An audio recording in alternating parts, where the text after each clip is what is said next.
جہاں مسلمانوں کا صدیوں سے قائم تعلیمی نظام تھا جسے ایسٹ انڈیا کمپنی نے اپنی طاقت کے زور پر ختم کرنا چاہا، اور اس میں وہ کسی حد تک کامیاب بھی رہے۔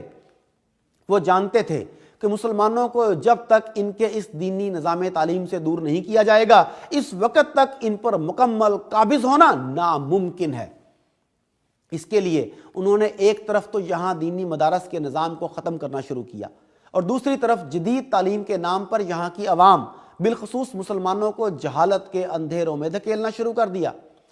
اس کا ثبوت یہ ہے کہ جب انگریز یہاں آیا تو شرح خواندگی 90% سے اوپر تھی،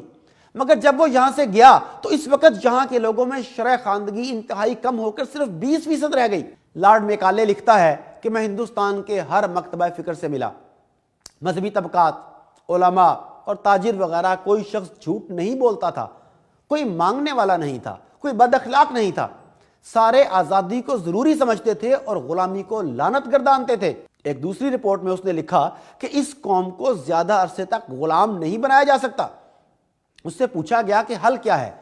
تو اس نے کہا کہ ایسا نظام تعلیم لایا جائے جو اجتماعیت سے کاٹ کر انفرادیت پیدا کرے اور انہیں ان کی اقدار سے دور کر دے۔ انگریز کی انہی پالیسیوں کا نتیجہ ہے کہ جب انگریز ہندوستان میں آیا تو یہاں پر 90% تعلیم تھی اور باقی 10% لوگ وہ بھی انتہائی اعلی اخلاق کے مالک تھے،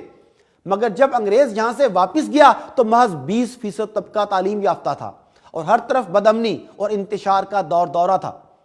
انگریز نے ظالمانہ نظام قائم کیا، اور ظالمانہ نظام غربت اور قحط پر مشتمل ہوتا ہے۔ انگریزوں نے مصنوعی غربت پیدا کی،